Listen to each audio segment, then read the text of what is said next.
আবারও ফিরে যাব নিউজ রুমে রয়েছেন ডেপুটি এডিটর মৌপিয়া নন্দী। মৌপিয়া, আজকে এখনো আইনজীবী বললেন যে তারা সর্বোচ্চ সাজা দাবি করছেন, কিন্তু সায়েন্টিফিক এবং ইলেকট্রনিক দুটি তথ্যের ভিত্তিতেই সেই যে এই ক্রাইমটা করেছে সেটা খুব স্পষ্ট এবং তাতে কোর্ট স্যাটিসফাইড হয়েছে বলেন এই কথাটা বলছেন।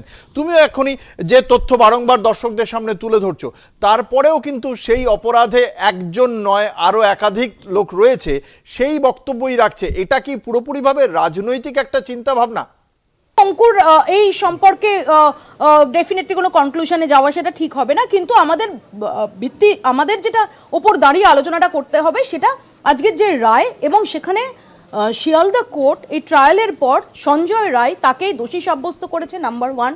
নাম্বার 2, সঞ্জয় রায়ের বিরুদ্ধে যে তথ্য প্রমাণ পেশ করেছে সিবিআই, সেগুলো কলকাতা পুলিশের ওই 4 দিনের তদন্তে উদ্ধার করা যে সমস্ত তথ্য প্রমাণ সেগুলোই, এবং যার মধ্যে কোনো ইনকনসিস্টেন্সি নেই বলে বিশেষজ্ঞ কমিটি সেটা মতামত দিয়েছে। নাম্বার 3, এই সঞ্জয় রায়কে 10 ঘন্টার মধ্যে কলকাতা পুলিশে অ্যারেস্ট করেছে। আমি যে কথা তোমায় আগে বলছিলাম যে অনেকেই ধনঞ্জয় কাণ্ডের রেফারেন্স টেনে আনছে, এখানে মাথায় রাখতে হবে যে এই 2 ঘটনার মধ্যে কিন্তু 30টা বছর, প্রায় 3 দশক কেটে গেছে, যার মধ্যে প্রযুক্তির অভাবনীয় পরিবর্তন হয়েছে, উন্নতি হয়েছে। এবং এখানে দাঁড়িয়ে যে ডিজিটাল ফুটপ্রিন্টস, যে ইলেকট্রনিক এভিডেন্স, ডিজিটাল এভিডেন্স এবং বায়োলজিক্যাল এভিডেন্সের যে ভাবে পরীক্ষা নিরীক্ষা করে সেটা ম্যাচ করানোর যে সমস্ত প্রযুক্তি হয়েছে, সেগুলো কিন্তু অকাট্য।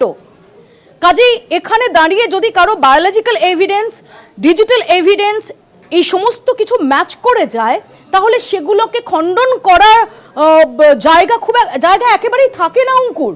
কারণ ডেফিনেটলি এই দুটো ঘটনার মধ্যে আমরা প্রযুক্তির একটা অভাবনীয় একটা উন্নতি দেখেছি। তো সেখানে দাঁড়িয়ে সঞ্জয় রায়, তাকে ডেফিনেটলি সোমবার সাজা ঘোষণা হবে, এরপর সে ধরেই নেওয়া যায় যে সে উচ্চতর আদালতে সে আপিল করবে।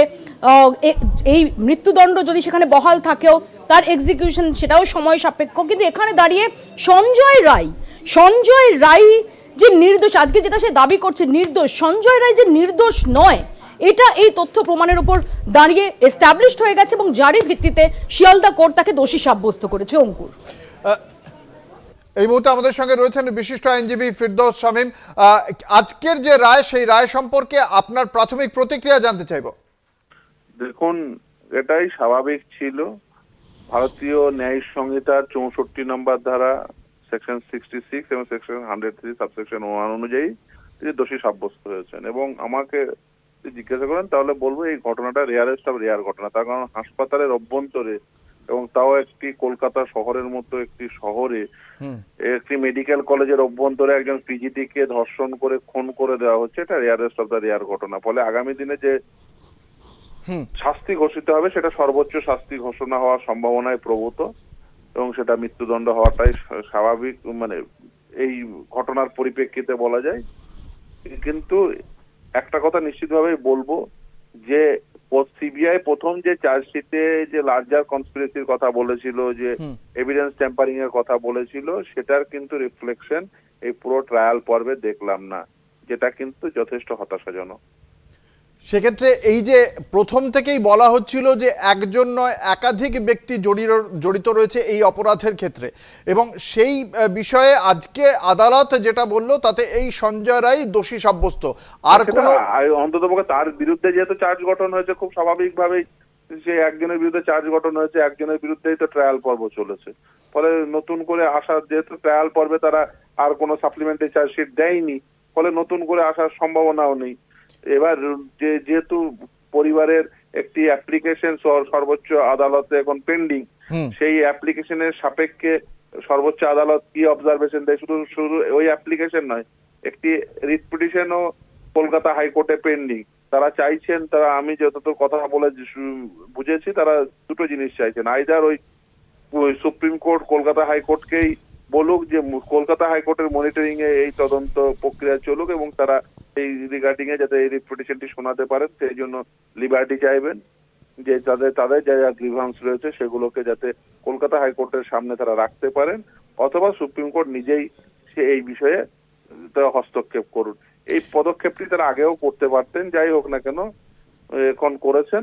নিশ্চিতভাবে আমরা অপেক্ষা করবো সেই অ্যাপ্লিকেশনের কি ফেট হয় সেটা দেখার জন্য। সমস্ত আপনি যেটা জানাচ্ছেন যে সায়েন্টিফিক এবং মানে বায়োলজিক্যাল এবং ডিজিটাল সমস্ত তথ্য প্রমাণ শুধুমাত্র সঞ্জয় রায়কেই নির্দিষ্ট করছে, সেক্ষেত্রে আপনারা সেটা এখনো কনক্লুসিভলি বলা সম্ভব নয়। তার কারণ হচ্ছে যে যেহেতু প্রথম চার্জশিটে সিবিআই এই কথা উল্লেখ করেছিল, তারপরে সিবিআই এই নিয়ে একেবারে নিশ্চুপতা দেখিয়েছে, এটা নিয়ে এক্ষুনি কনক্লুসিভলি বলা উচিত হবে না। তার কারণ আমরা এর আগে আপনাদের একটা তদন্তের কথা মনে করিয়ে দিতে পারি, নিশ্চিতভাবে এই আপনাদেরও মনে থাকবে, সেটা হাওড়া তপন দত্ত খুন। সেই তপন দত্ত খুন মামলায় সম্পূর্ণ ট্রায়াল পর্ব শেষ হয়ে যাওয়ার পরেও, ইভেন শাস্তি ঘোষণা হওয়ার পরেও কলকাতা হাইকোর্ট কিন্তু সেই পুরো বিচার প্রক্রিয়াটিকে স্যাটাসাইড করে দিয়ে তদন্তভার সিবিআই এর হাতে তুলে দিয়েছিল। ফলে এই জিনিস হয়, এই জিনিস সম্ভব। আমরা নিশ্চিতভাবেই আদালতের কি অবজারভেশন হয়, আদালত কি অর্ডার দেন, সেটার জন্য নিশ্চিতভাবে অপেক্ষা করব। ধন্যবাদ। আমরা কথা বলছিলাম বিশিষ্ট আইনজীবী ফেরদৌস শামীমের সঙ্গে।